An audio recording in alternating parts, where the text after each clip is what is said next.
I knew it was the end, the moment I felt the cold seeping through the stone walls of Ravenshollow Manor, a chill that had nothing to do with the December storm raging outside. The servants had all retired early, claiming headaches and strange dreams, leaving me alone with my growing certainty that tonight would be my last in this world. I stood at the window of my chambers, watching the bare branches of the ancient oak scratch against the glass like skeletal fingers, and wondered if Charles was still with her. Lady Vivian Ashford, with her golden curls and painted lips, who could make my husband laugh in ways I never could. Even now, as something dark and terrible stirred in the shadows of our ancestral home, he was lost in her embrace at the townhouse on Grosvenor Square, deaf to the warnings that had been whispering through these halls for weeks. The first sign had come 3 months ago, on a morning when autumn mist clung to the gardens like funeral shrouds. I had been arranging white roses in the morning room, trying to fill the silence that had grown between Charles and me, when I noticed water dripping from the gilt frame of my great-grandmother's portrait. At first, I thought it was condensation from the damp weather, but when I looked closer, the painted eyes seemed to weep real tears that left salt stains on the canvas. I had dismissed it as a trick of the candlelight, but then came the voices in the walls, whispered conversations in a language I could not understand, and the scent of lavender and decay that followed me through every room like an invisible companion. The dreams had been the most unsettling of all. Night after night, I was visited by a woman in white who glided through corridors that looked like Ravenshollow, but felt older, more ominous. She would speak my name with such profound sorrow that I woke each morning with my pillow damp with tears I did not remember shedding. Sometimes she would reach out to touch my face, and I would feel the chill of her fingers even after waking. Charles, sleeping peacefully beside me in those early weeks, never stirred when I gasped myself awake, never asked about the way I clutched the bedsheets, or why I had begun lighting candles through the night. I had tried to tell him about the strange occurrences, about the way doors opened on their own, and how I sometimes glimpsed figures in mirrors that were not my reflection. But he had been distracted lately, his mind elsewhere even when his body occupied our shared spaces. He would nod absently when I spoke, his fingers drumming against whatever surface was nearest, his eyes already calculating his next escape from domestic tedium. The perfume of another woman had begun clinging to his coats, a heavy, cloying scent of jasmine that was nothing like the simple lavender water I had always preferred. Our conversations became stilted performances, 2 actors reciting lines we no longer believed, while our hearts resided in entirely different worlds. The transformation in Charles had been gradual, but unmistakable. The man who had once brought me wildflowers from our morning rides, who had written me poetry during our courtship, had become a stranger who barely looked up from his newspaper when I entered a room. I found myself studying his face during the few meals we still shared, searching for traces of the tender young man who had proposed beneath the wisteria arbor, who had promised to love me until his dying breath.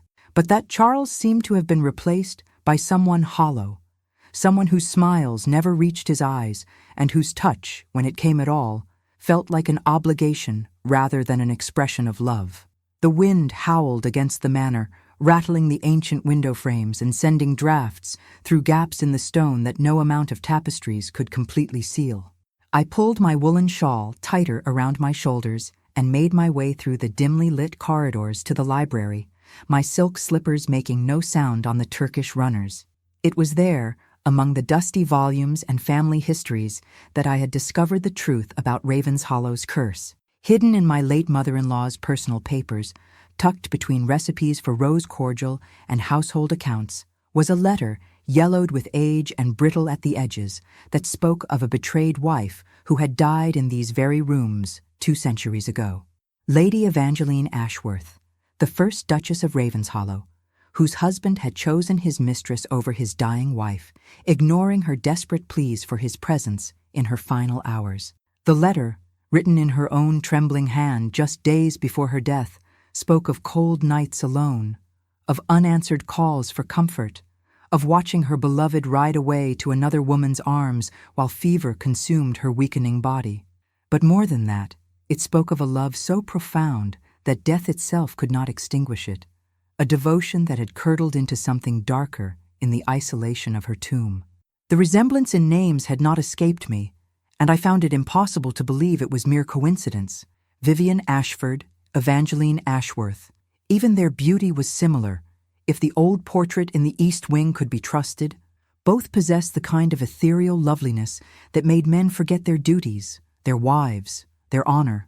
History, it seemed, had a cruel sense of poetry, repeating its tragedies with only the slightest variations in detail. As I lit the oil lamp in the library, its flame flickered strangely, casting dancing shadows that seemed almost alive, reaching toward me with fingers of darkness before retreating into the corners where they belonged. The letter lay open on the mahogany desk where I had left it, the ink faded, but still legible in the amber glow. I read again the words that had filled me with such dread, tracing each line with my finger as if touch could somehow change their meaning. Every generation, when a Duke of Ravenshollow betrayed his wife's love for another, the first Duchess would return to claim what was owed. The pattern was precise, inevitable. The unfaithful husband would lose his beloved, but only after his wife paid the ultimate price for his sins. The historical records I had found in the manor's archives confirmed the pattern with chilling accuracy. Duke Edmund's wife Margaret had died suddenly in 1742, just months after his affair with a French countess became public knowledge. Duke Alexander's beloved Charlotte had perished from a mysterious wasting illness in 1803, the year his passion for a young opera singer scandalized London society. Each death had been attributed to natural causes, consumption or fever or accidents, but the timing was too precise to be mere misfortune. I heard footsteps in the hall above, slow and deliberate, the measured tread of someone who moved with absolute purpose through the familiar darkness. I knew Charles was not expected home until dawn, if he came home at all. The servants' quarters were silent, their windows dark when I had passed them earlier. Mrs. Hartwell, our housekeeper, had complained of nightmares that left her exhausted and fearful. The maids whispered among themselves about cold spots in certain rooms, about hearing music from the ballroom when no one was there to play the pianoforte. Even Thomas, our usually stalwart butler, had begun crossing himself when he thought no one was watching. My hands trembled as I reached for the bell pull that would summon help, but something stopped me mid-motion. Perhaps it was resignation, or perhaps it was the strange peace that had settled over me in recent days, a calmness that felt like acceptance of some inevitable truth. I had tried everything to save my marriage, to win back the man I had loved since I was 17 years old. I had made myself smaller, quieter, more accommodating. I had ignored the rumors, pretended not to notice the changes in him, hoped that patience and forgiveness might eventually triumph over whatever spell Lady Vivian had cast over his heart. If this was my fate, if I was to be another tragic footnote in the history of Ravenshollow Manor, then I would meet it with whatever dignity remained to me. I would not scream or beg or rage against the injustice of paying for crimes that were not my own. Perhaps that was what separated me from the other wives who had come before. Perhaps I could face my ending with grace. The footsteps grew closer, descending the main staircase with measured grace, each step echoing through the vast house like a countdown to some predetermined conclusion. I closed my eyes and thought of Charles as he had been on our wedding day, so handsome in his morning coat, his dark hair gleaming in the cathedral light. I remembered the way he had looked at me then, as if I were something precious beyond measure, something to be cherished and protected. That memory, at least, belonged entirely to me. Whatever else might be taken from me tonight, no force on earth could steal those moments when his love had been pure and complete, and mine alone. The library door opened without the whisper of hinges, without even the soft susurrus of wood against wood, and I felt rather than saw her presence behind me. The air grew thick with the scent of lavender and something else, something that spoke of earth and endings, and the peculiar stillness that settles over graveyards at midnight. The temperature in the room dropped so suddenly that I could see my breath, small puffs of vapor that dissipated like departing spirits in the lamplight. When I finally turned, she was standing in the doorway like a vision from another time, her white gown flowing around her as if moved by an invisible wind that touched nothing else in the room. Lady Evangeline Ashworth, the first Duchess of Ravenshollow, was more beautiful than any portrait could capture, but her beauty was terrible in its perfection. Her dark hair cascaded over her shoulders in waves that seemed to move with their own life, and her eyes held the deep sadness of 2 centuries of waiting. She looked at me with something that might have been compassion, and when she spoke, her voice was like wind through autumn leaves, soft but carrying the weight of unimaginable sorrow. She told me that she had not wanted this, that she had tried to warn me, to give me time to save myself. The weeping portrait, the whispered voices, the dreams that left me exhausted and fearful, all had been her attempts to prepare me for what must come. But the curse was older than choice, stronger than mercy.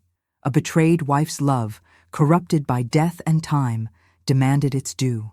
She had watched Charles grow from boy to man, had seen him fall into the same pattern as his ancestor, and she had wept for what must come to pass, even as she found herself powerless to prevent it. I found my voice at last, though it came out as barely more than a whisper. I asked her why it had to be me who paid for his faithlessness, why the innocent must always suffer for the sins of those they loved. She smiled then, with infinite sadness, and moved closer until I could feel the chill that surrounded her like an aura of perpetual winter. Because, she said, only the innocent could break the cycle, only the pure of heart could choose love over vengeance. My death would not be in vain if I faced it with forgiveness in my heart, for then the curse would be lifted forever, and no future duchess would suffer as we had suffered. Love, she whispered, even unrequited love, even betrayed love, was still the most powerful force in any world, living or dead. The storm outside seemed to pause, as if the very world held its breath and waited for my response. Through the window, I could see the first pale hints of dawn touching the horizon, painting the sky the color of old roses and forgotten promises. Charles would return soon, expecting to find me asleep and ignorant, never knowing that these were the last hours of my life. I thought of going to him, of demanding he choose between Lady Vivian and me, of making one final plea for the love that had once been mine. But what would be the point? His heart had already made its choice, and I would not reduce myself to begging for affection that was no longer freely given. Instead, I took up my pen with hands that no longer trembled and began to write a letter, my final words to the man who had been my whole world. I told him of my love, unchanged despite everything, of my forgiveness for the pain he had caused, and of my hope that he would find happiness, even if it could not be with me. I did not mention the curse or Lady Evangeline, for some burdens were too heavy to place on the living. Let him think it was illness or accident that claimed me. Let him mourn me as a beloved wife, not as a sacrifice to his own faithlessness. Lady Evangeline watched me write, her form growing more solid as the dawn approached, as if the approaching light gave her substance rather than making her fade. She told me that death would be gentle, like falling asleep after a long and tiring day, and that I would not suffer as she had suffered. The curse demanded a life, but it need not be taken in cruelty. I thanked her for her mercy, and in that moment I felt something I had not experienced in months. Peace, pure and complete, settled over me like a benediction.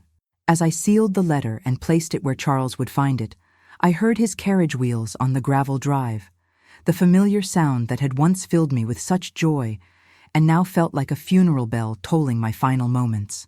He was coming home at last, but it was too late for goodbyes, too late for anything but the inevitable conclusion of a story that had been written in sorrow 200 years ago. Lady Evangeline moved closer, her ethereal form casting no reflection in the library's mirror-backed bookcases, and I found myself studying her face with fascination rather than fear. She had been beautiful in life, that much was evident.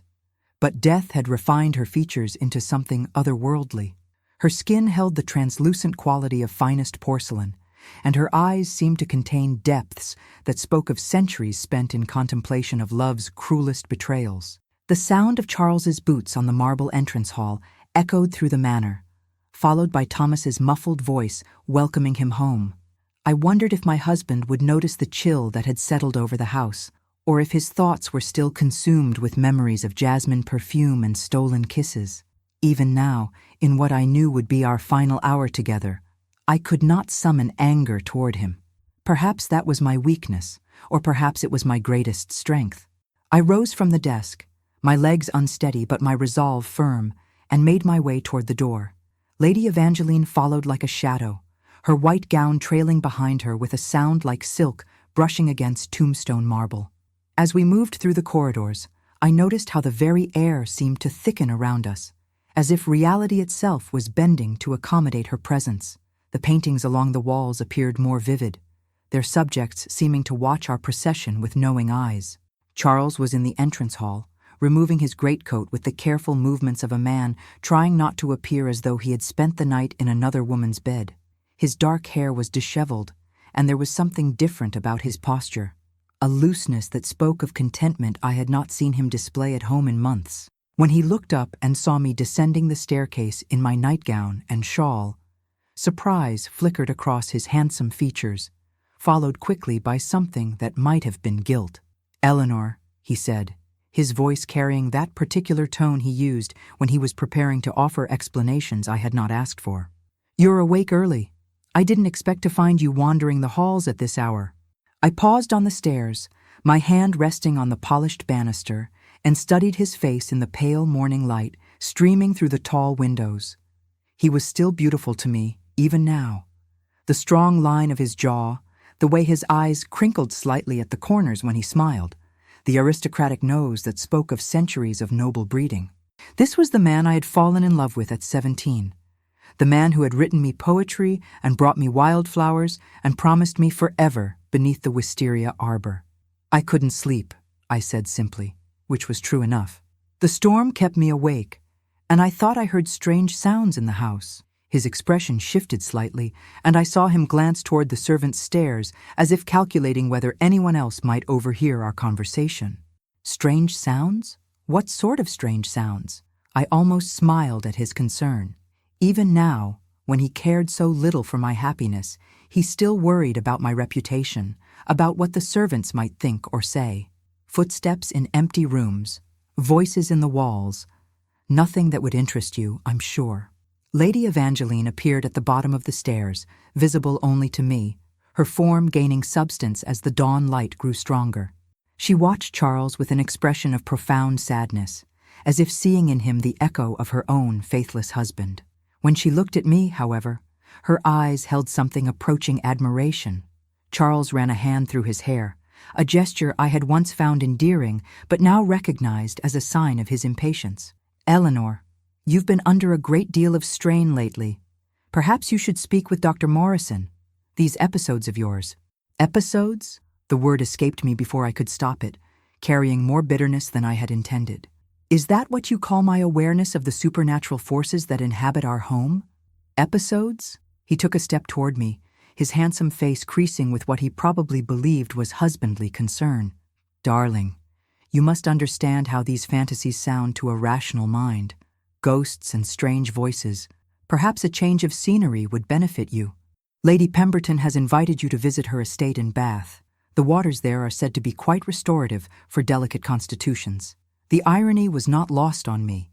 He wanted to send me away, to remove the inconvenience of my presence from his life so that he could pursue his affair with Lady Vivian without the burden of a wife's watchful eyes. How convenient it would be if I simply disappeared to Bath, leaving him free to install his mistress in my place without the tedious necessity of divorce proceedings. "And how long would you suggest I remain in Bath?" I asked, descending the remaining steps until I stood before him in the entrance hall. "A month? A year?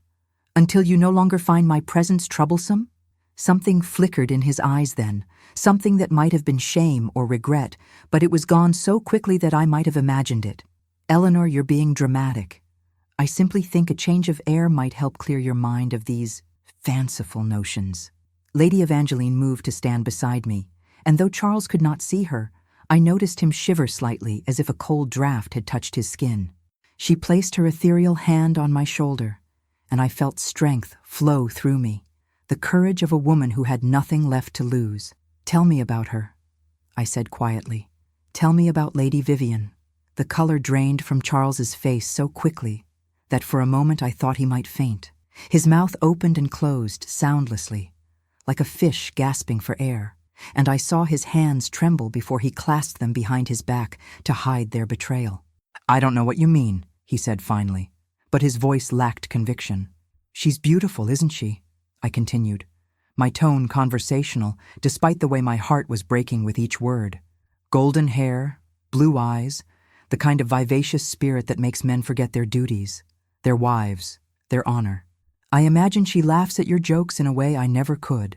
I imagine she makes you feel young again, free from the burden of a marriage that has become more obligation than joy. Charles stared at me as if I had grown horns, his carefully composed facade cracking to reveal the guilty man beneath.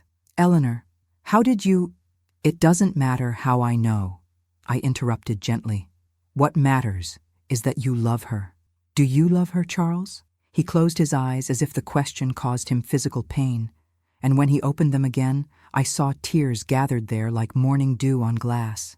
"Eleanor, I never meant for this to happen. You must believe that. I tried to fight it, tried to be the husband you deserved, but she— God forgive me. Yes, I love her. The confession should have destroyed me, but instead, I felt only a strange sense of relief. After months of pretending, of carefully ignoring the signs, of hoping against hope that I was wrong, the truth was finally spoken aloud. There was freedom in that honesty, even if it came at such a terrible cost. "Thank you," I said, and meant it. "Thank you for not lying to me anymore." He took a step toward me, his face twisted with anguish. "Eleanor, please, let me explain. It isn't what I wanted. I fought against these feelings, but she understands me in ways that I never could," I finished for him, sparing him the cruelty of saying the words himself. "I know, Charles. I have always known that I was not the wife you truly needed. I was simply the wife you were expected to have."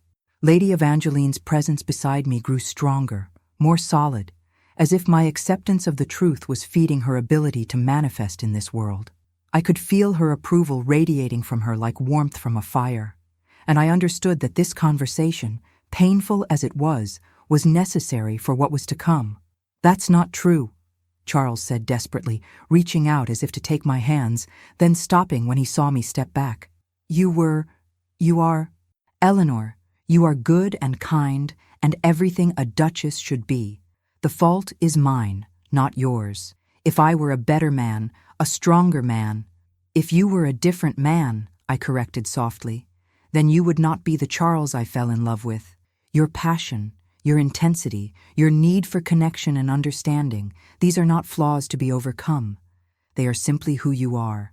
The morning light streaming through the windows had grown stronger, painting the entrance hall in shades of gold and rose that reminded me of happier times. I could hear the servants beginning to stir in the kitchen, the familiar sounds of a household awakening to another day. But for me, this would be the last dawn I would ever see. "What are you saying?" Charles asked, his voice barely above a whisper. "I am saying that I release you," I replied, surprised by how steady my own voice sounded. "I release you from your vows, from your obligations to me, from the burden of a love you can no longer return. Go to her, Charles. Be happy."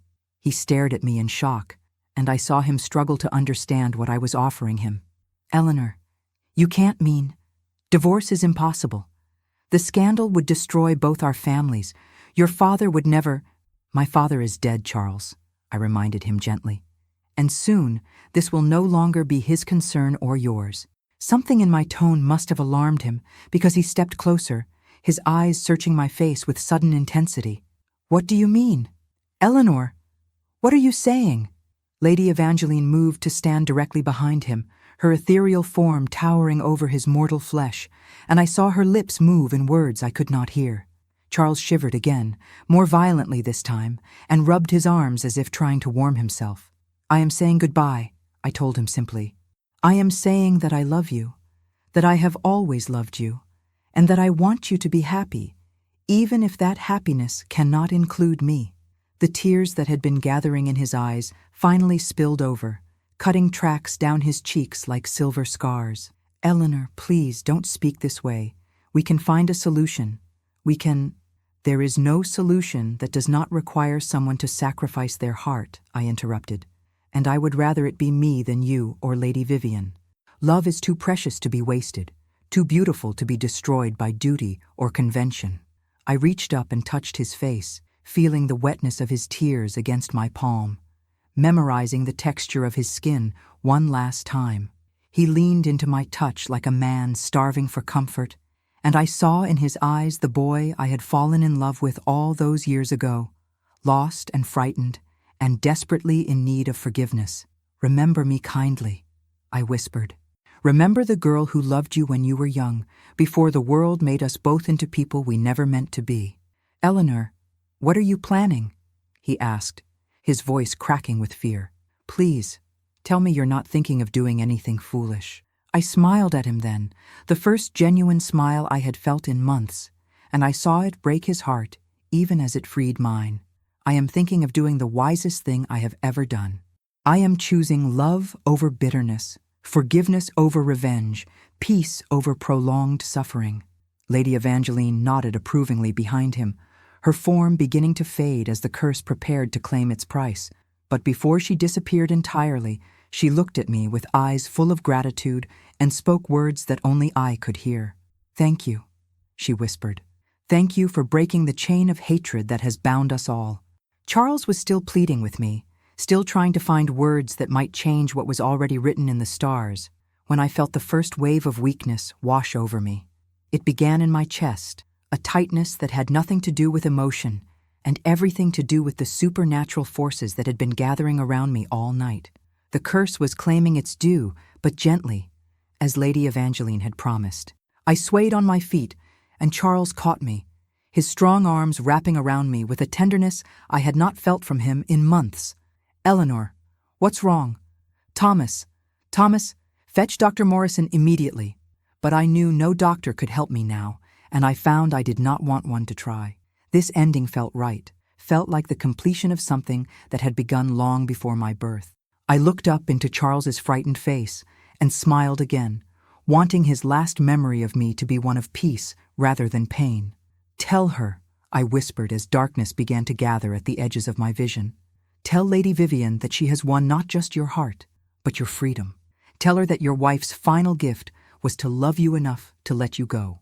The world faded around me like watercolors bleeding into wet paper, but I remained conscious enough to feel Charles's arms tighten around me as my body grew limp against his chest. His voice seemed to come from very far away, calling my name with a desperation I had not heard from him in years. I wanted to comfort him, to tell him that this was not his fault, but my lips would no longer obey my will. Dr. Morrison arrived within the hour, his black medical bag clutching remedies that could not touch what ailed me. I drifted in and out of awareness as he examined me, listening to the urgent whispers between him and Charles, the clinical terms that attempted to explain the inexplicable. Heart failure, he concluded, brought on by nervous exhaustion and constitutional weakness. A tragically common fate for ladies of delicate sensibilities who allowed their emotions to overwhelm their fragile systems. If only he knew how wrong he was. If only any of them could see Lady Evangeline standing in the corner of my bedroom, her ethereal form growing more transparent with each breath that left my body. The curse was nearly complete, the debt almost paid in full. Soon she would be free to rest, and I would join her in whatever realm awaited souls who had loved too deeply and forgiven too completely. Charles never left my bedside during those final hours. He held my hand and spoke to me in whispers, words of regret and sorrow that I absorbed like rain into parched earth. He told me about Lady Vivian, about how their affair had begun, about the guilt that had eaten away at him even as he found himself unable to resist the pull of her vivacious spirit. She reminded him of his younger self, he said, of the man he had been before duty and responsibility had worn him down into someone he barely recognized. I understood, even as I felt my life ebbing away like tide retreating from shore. Vivian offered him escape from the weight of expectations that had crushed us both.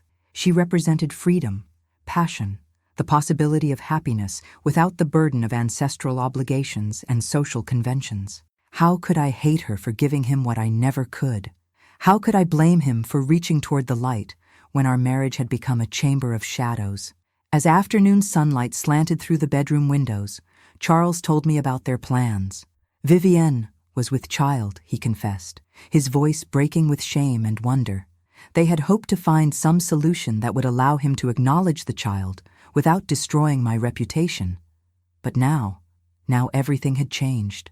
My impending death would free him to marry her, to give their child a legitimate name, to build the kind of life he had always secretly craved. I squeezed his hand with what little strength remained to me, hoping he would understand that this revelation brought me comfort rather than pain. A child, new life born from their love, innocent of the complicated web of hurt and betrayal that had trapped us all. Perhaps that child would grow up in a house filled with laughter and genuine affection, everything I had always wanted to give Charles, but somehow never managed to provide. The servants moved through the house like ghosts themselves, their faces grave with the knowledge that their mistress was dying. Mrs. Hartwell kept the fires burning bright and the rooms filled with fresh flowers, as if beauty and warmth might somehow hold back death. Thomas stood guard at the bedroom door, turning away all visitors except the doctor and the rector, who came to offer last rites I did not need.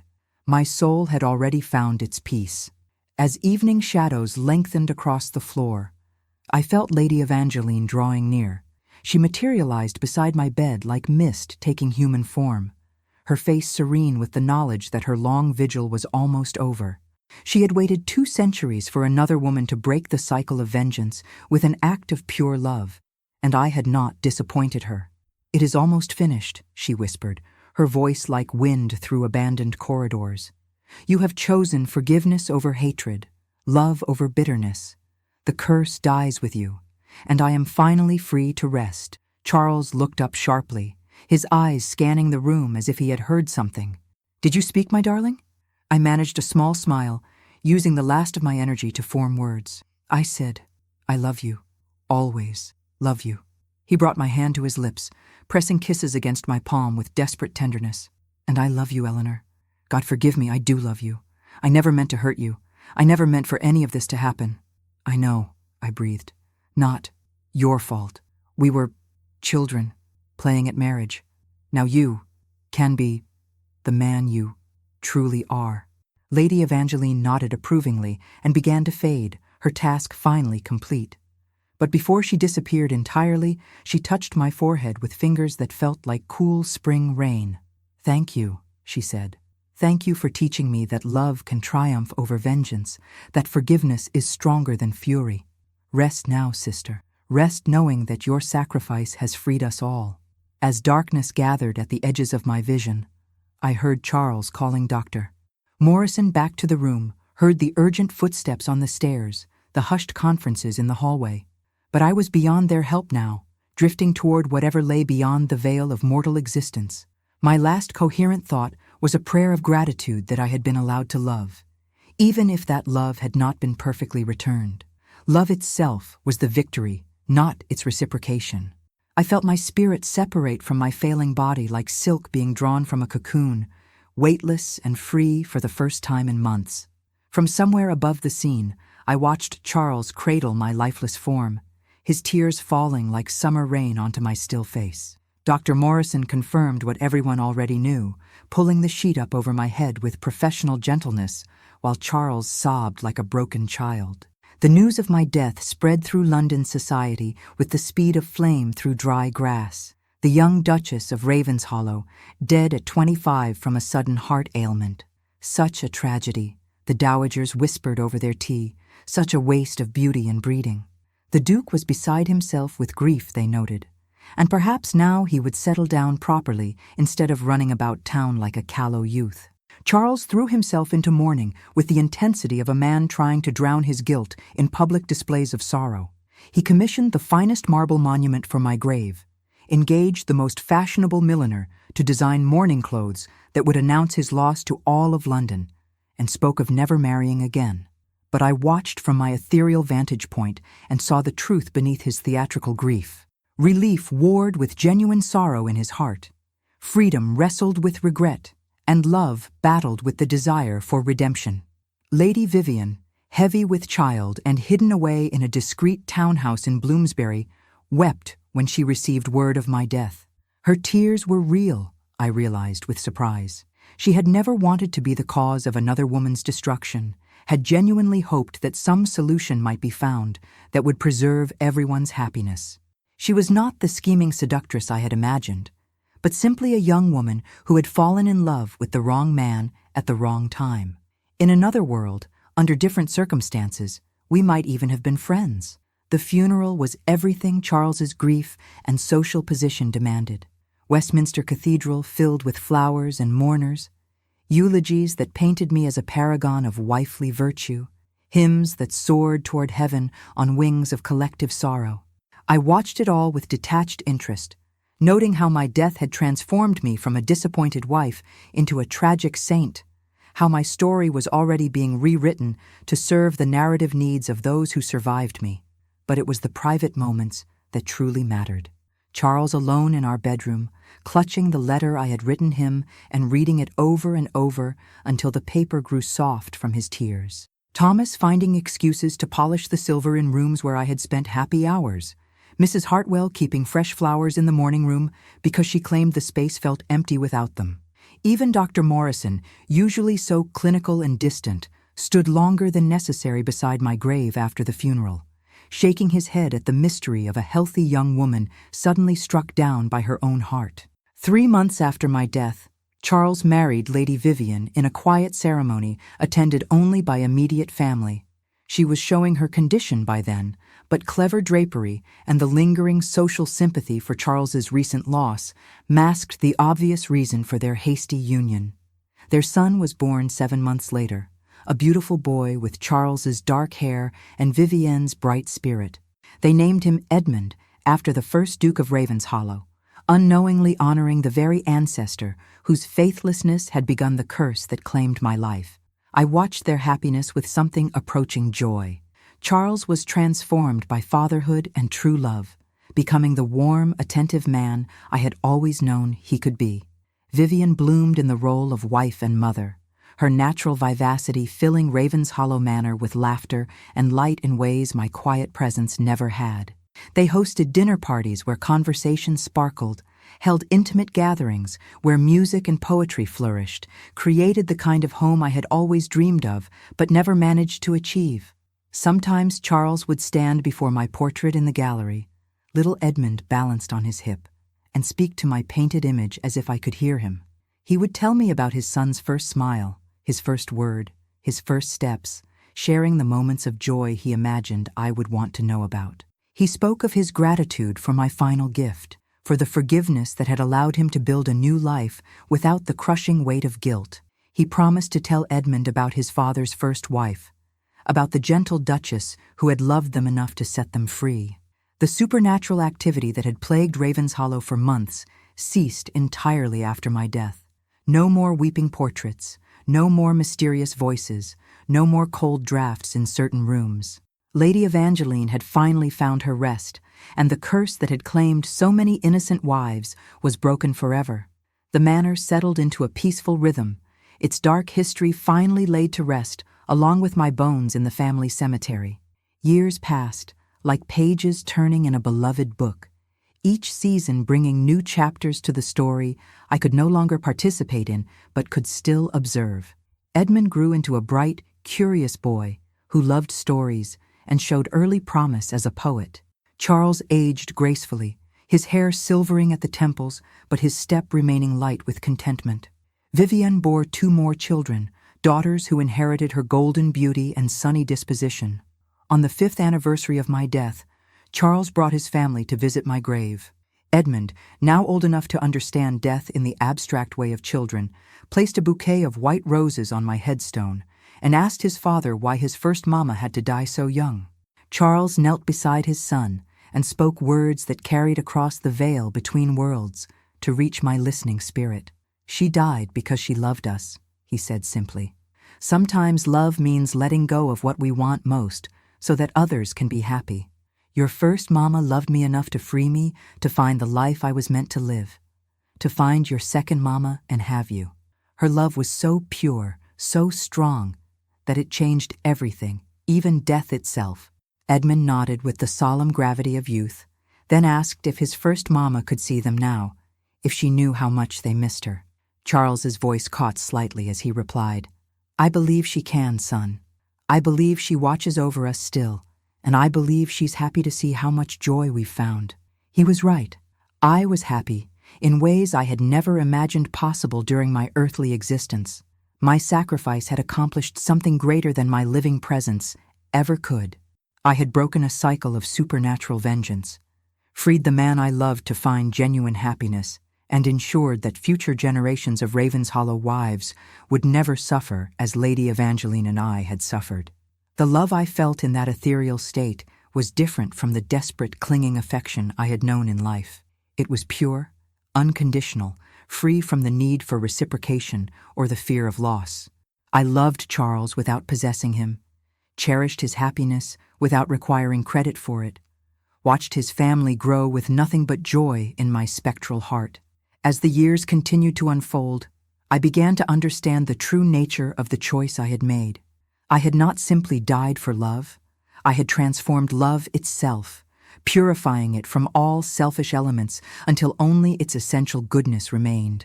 In letting go of my husband, I had discovered what love truly meant. In forgiving his betrayal, I had learned the deepest lesson of the heart. In choosing his happiness over my own survival, I had found a peace that transcended death itself.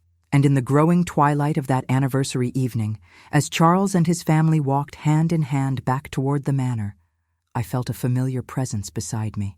Lady Evangeline stood among the headstones, no longer bound by earthly sorrow, no longer driven by supernatural rage. She smiled at me with the serenity of a woman who had finally learned to rest. "Well done, sister," she said. "Well done indeed." Years flowed past like a gentle river, and I watched from my ethereal realm as Ravenshollow Manor transformed from a house of shadows into a home filled with genuine warmth. But it was not until Edmund reached his 16th birthday that I truly understood the full scope of what my sacrifice had accomplished and learned secrets about the curse that even Lady Evangeline had never shared with me during our brief encounter in the library. It began with Edmund's growing fascination with our family's history. Unlike his father, who had always seemed eager to distance himself from the weight of ancestral obligation, young Edmund displayed an almost scholarly interest in the stories and legends that surrounded Ravenshollow.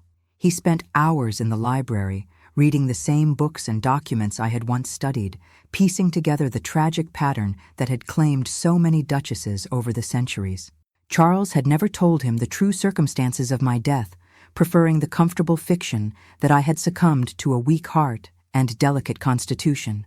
But Edmund possessed his father's intelligence and his birth mother's intuitive nature, and he began to sense that there was more to the story than he had been told. I watched him discover the same yellowed letter that had revealed the curse to me, saw him trace the pattern of betrayal and supernatural vengeance that had repeated itself generation after generation. It was Vivian who finally told him the truth. She had grown into a wise and compassionate woman over the years, her youthful beauty maturing into something deeper and more lasting. When she found Edmund reading my final letter to Charles, the one I had written in my last hours, she sat beside him in the morning room where I had once arranged flowers and spoke with gentle honesty about the complex web of love and guilt that had shaped their family. "Your father loved Eleanor deeply," she told him, her voice carrying the weight of years spent living with the knowledge of her role in my tragedy. "But he loved her as one loves a sister, a dear friend, someone precious but not romantically essential. She understood this, I think, even before he did.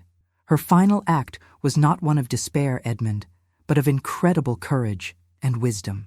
Edmund listened with the intensity of youth, discovering that the adult world was far more complicated than he had imagined. "But she died because of Papa's affair with you.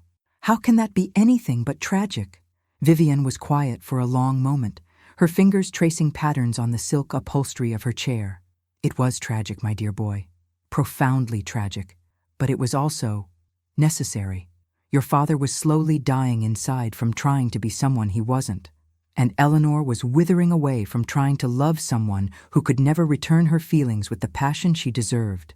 They were both prisoners of duty and convention, trapped in roles that brought neither of them joy." She paused, looking toward my portrait that hung above the mantelpiece, and I saw tears gather in her eyes. Eleanor chose to break those chains, not just for herself and your father, but for all the wives who might come after her. She understood something about love that took me years to fully comprehend. Sometimes the most loving thing you can do is let go. Edmund absorbed this revelation with the thoughtful gravity that had characterized him since childhood. Do you think she can hear us now? Do you think she knows what happened after? I believe she can, Vivian replied softly. And I believe she has forgiven us both for the pain our happiness cost her. Your father speaks to her portrait sometimes, tells her about his days, shares his joys and worries as if she were still here to listen. I think, in many ways, she is. That night, Edmund came to my portrait alone, carrying a candle that cast dancing shadows across the painted features Charles had commissioned from memory. The artist had captured something essential about me, I realized, some quality of gentleness and understanding that transcended mere physical beauty. Edmund stood before the painting for a long time, studying my face as if trying to understand the woman who had shaped his life without ever knowing him. I wish I could have met you, he said finally, his young voice carrying a maturity beyond his years. I wish I could thank you for the choice you made.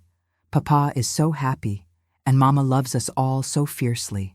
My sisters will grow up knowing only love and laughter, never the kind of coldness that filled this house when you lived here.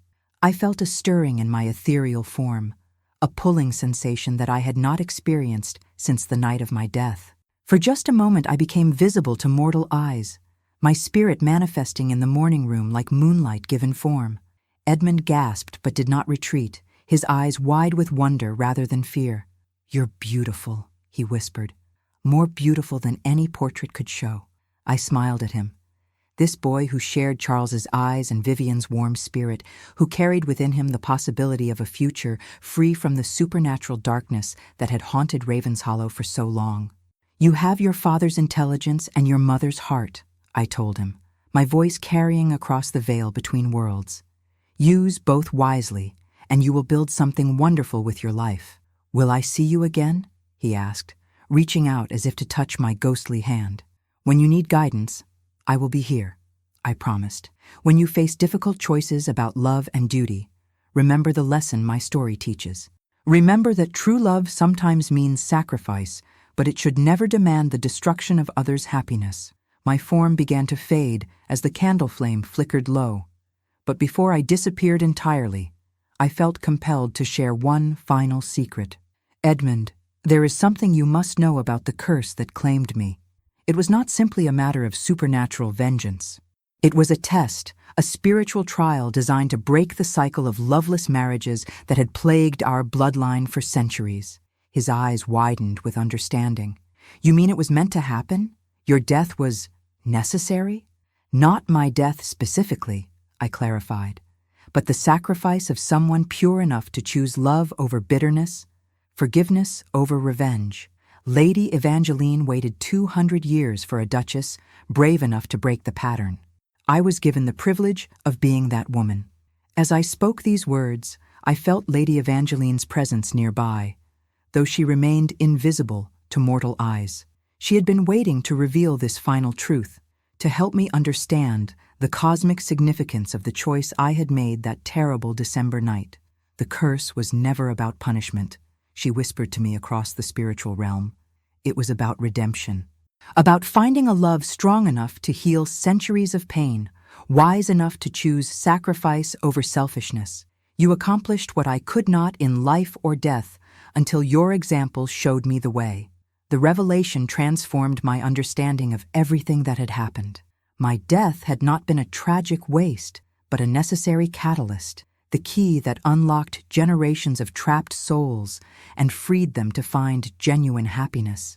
The pattern of faithless dukes and dying duchesses had ended not because evil had been vanquished, but because love had finally triumphed over fear. Edmund absorbed this knowledge with remarkable composure, and I saw in his face the dawning awareness of his own destiny. He would not repeat the mistakes of his ancestors. He would choose his bride with both heart and mind engaged, would build a marriage based on mutual passion and respect, rather than mere duty and convenience. In the years that followed, I watched him grow into exactly the kind of man his bloodline had always needed, but rarely produced. He courted slowly and thoughtfully, choosing love over advantage when he fell deeply for the daughter of a country vicar, rather than pursuing the titled heiresses his parents initially preferred. To their credit, Charles and Vivienne recognized the wisdom of his choice and welcomed his bride with genuine affection. Edmund's wedding day was a revelation of joy that Ravenshollow had never witnessed before. The ancient chapel filled with genuine celebration rather than dutiful ceremony. The reception sparkled with authentic laughter rather than polite conversation. I watched from my ethereal perch as the young couple exchanged vows they had written themselves, promises rooted in understanding and choice rather than obligation. As Edmund kissed his bride at the altar, I felt a profound sense of completion. The cycle was truly broken. Future generations of Ravenshollow children would grow up knowing love as a source of strength rather than suffering, understanding marriage as a partnership of souls rather than a mere social contract. My sacrifice had accomplished its purpose in ways I could never have imagined during my mortal lifetime. Lady Evangeline appeared beside me during the wedding celebration, her ethereal form radiant with peace. "It is finished," she said, her voice carrying the weight of centuries lifted. "The debt is paid, the pattern broken, the future free to unfold as it should." "What happens to us now?" I asked, feeling a strange lightness in my spiritual being, as if some invisible burden had finally been lifted from my ghostly shoulders. "Now we rest," she replied. "Our vigil is ended. We have served love's highest purpose and can finally find the peace that was denied us in life." But as I watched the celebration below, saw Charles dancing with Vivienne while their children laughed and played around them, saw Edmund holding his new wife as if she were the most precious thing in all the world, I realized I was not quite ready to rest. There was still joy to witness, still love to nurture from the shadows, still wisdom to share with future generations who might need guidance in matters of the heart. "I think I will stay a little longer," I told Lady Evangeline, "just to make sure the happiness I helped create continues to flourish." She smiled at me with infinite understanding. "Then I will wait for you, sister. However long it takes, I will wait for you in the place where love finally conquers all." As the evening wore on and the celebration continued below, I felt the profound satisfaction of a life's work completed. I had loved, suffered, sacrificed, and transformed tragedy into triumph. The romantic heart that had caused me such pain in life had become the instrument of healing for generations yet unborn. The manor was alive with joy now, filled with the kind of love I had always dreamed of, but never quite achieved during my mortal existence. But I understood now that my purpose had never been to find perfect happiness for myself. It had been to clear the path for others, to discover the kind of love that transcends duty, survives betrayal, and ultimately redeems even the darkest family histories. In the distance, I could hear the church bells ringing across the countryside, their bronze voices carrying news of the wedding to every corner of the estate. The sound filled me with hope for the future, with certainty that love would continue to write new stories in these ancient halls, stories free from the supernatural shadows that had haunted them for so long. My vigil would continue a while longer, watching over the happiness I had helped create, ensuring that the lessons of sacrifice and forgiveness were never forgotten. But now that vigil felt like a privilege rather than a burden, a gift rather than a curse. I had found my own form of immortality in the love that would echo through Ravenshollow's halls for generations to come. 25 years had passed since that December night when I chose love over life, and Ravenshollow Manor had become everything I had once dreamed it could be. The curse was not merely broken, but transformed into something beautiful, a legacy of love that grew stronger with each passing generation. Yet it was only now, as I prepared to take my final leave of the mortal realm, that I understood the true magnitude of what we had accomplished together.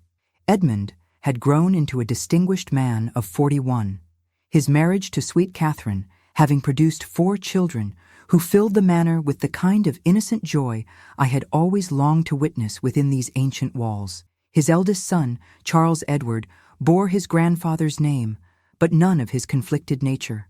This younger Charles loved freely and deeply, already engaged to a spirited young woman who challenged his mind and captured his heart in equal measure. The transformation extended beyond mere happiness into something approaching transcendence. Where once Ravenshollow had been known throughout the county for its tragic history and supernatural hauntings, it was now celebrated as a place where love flourished in its most noble forms. Young couples traveled from across England to seek Edmund's counsel on matters of the heart, drawn by stories of his wisdom and the peaceful atmosphere that seemed to bless all romantic endeavors undertaken within the manor's grounds. Charles himself had aged gracefully into his 70s, his silver hair and lined face testifying to a life well lived rather than burden-bearing. Vivienne remained his devoted companion, their love having deepened and matured into something that inspired everyone who witnessed it. They had weathered the normal sorrows that come to all long marriages, the loss of parents and friends, the anxieties of raising children, the inevitable challenges of growing old together, but their foundation remained unshakable. I watched with ethereal satisfaction as Charles continued his ritual of speaking to my portrait each evening, a habit he had maintained for over 2 decades. His words had evolved from desperate apologies to grateful remembrances to something approaching a spiritual practice. He would share the day's events, seek guidance on difficult decisions, express his hopes and concerns for their children and grandchildren. Our conversations across the veil between worlds had become a source of comfort and wisdom that enriched his daily life. It was during one such evening that Lady Evangeline appeared to me for the last time, her ethereal form glowing with an inner radiance that spoke of spiritual completion. "The time has come," she said gently, "for both of us to move beyond this realm.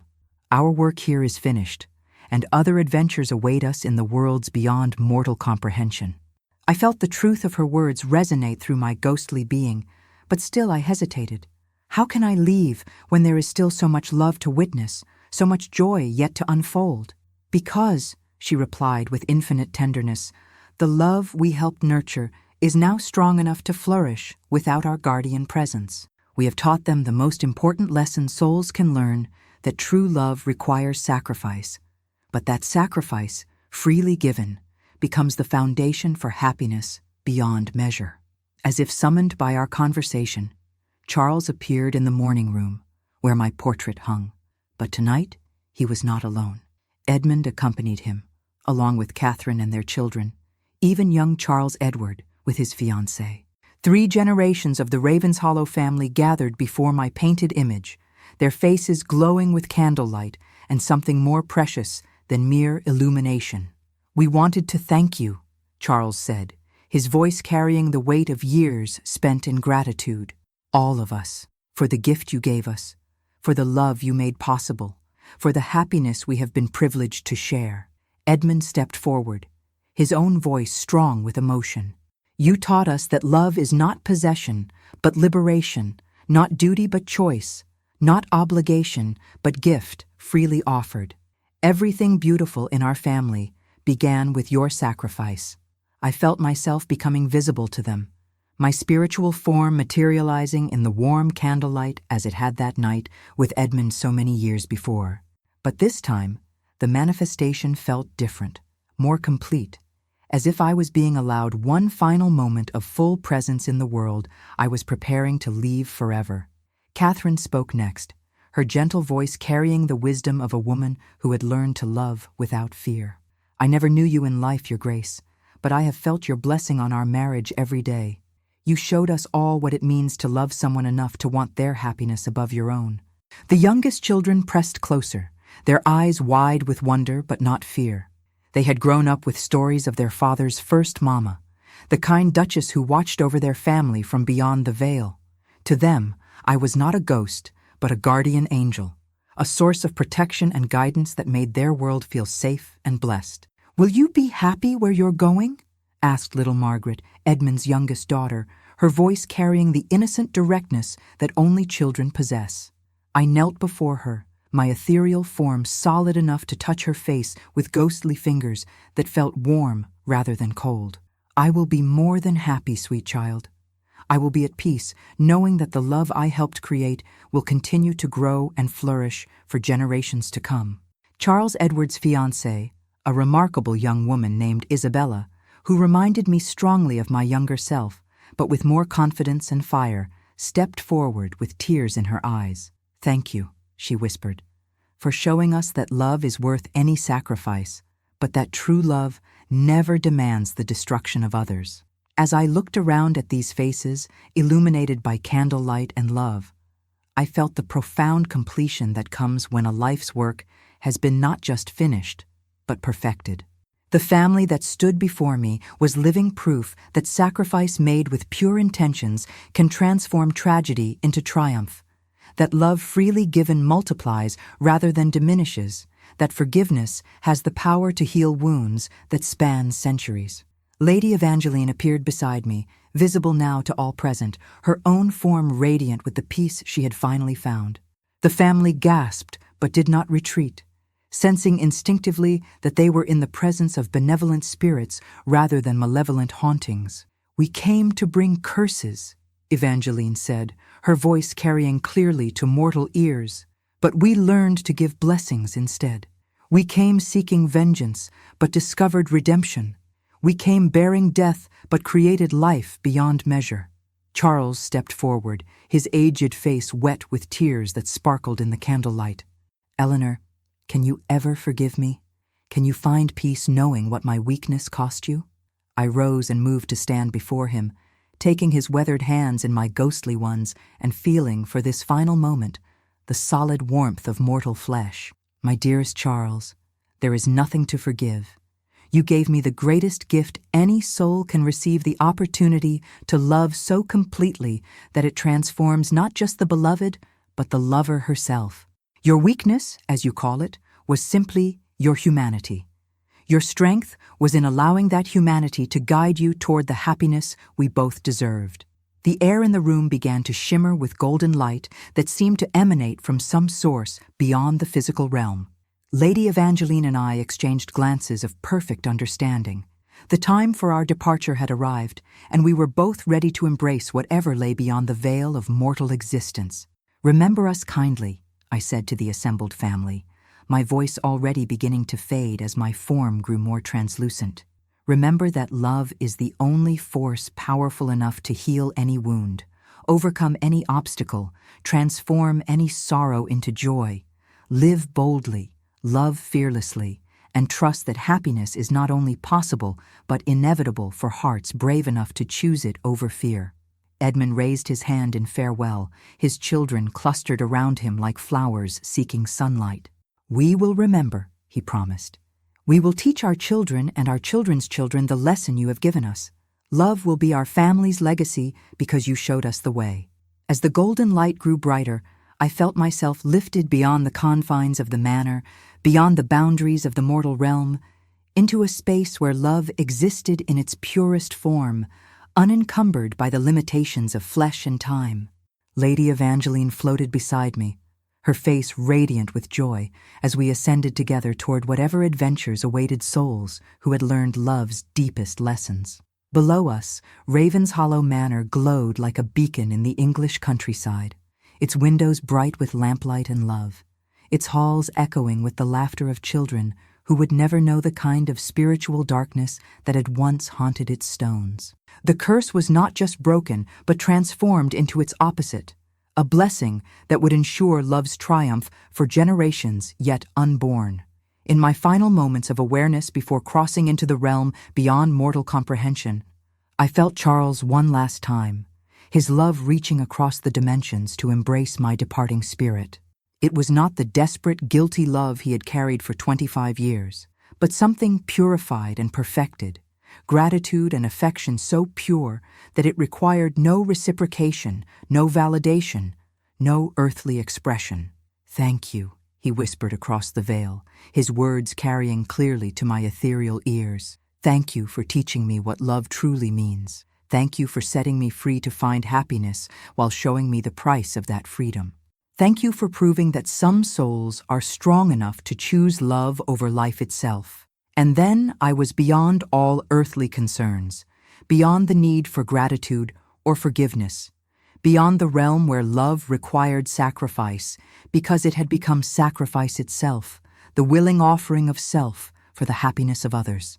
Lady Evangeline and I moved together into the light, our long vigil ended, our purpose fulfilled, our hearts finally at rest.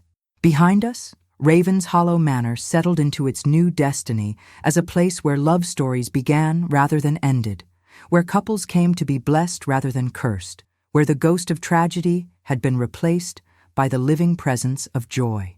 The family we left behind would continue to grow and flourish, their happiness a testament to the power of love freely chosen and sacrifice willingly made.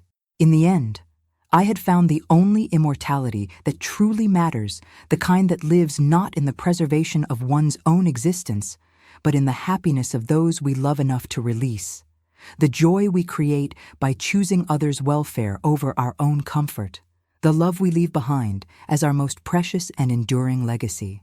My story was complete, but the love story I had made possible would continue forever, written in the laughter of children not yet born, the vows of couples not yet met, the happiness of generations who would never know the name Eleanor, but who would benefit eternally from the choice one duchess made on a winter night when love proved stronger than life itself.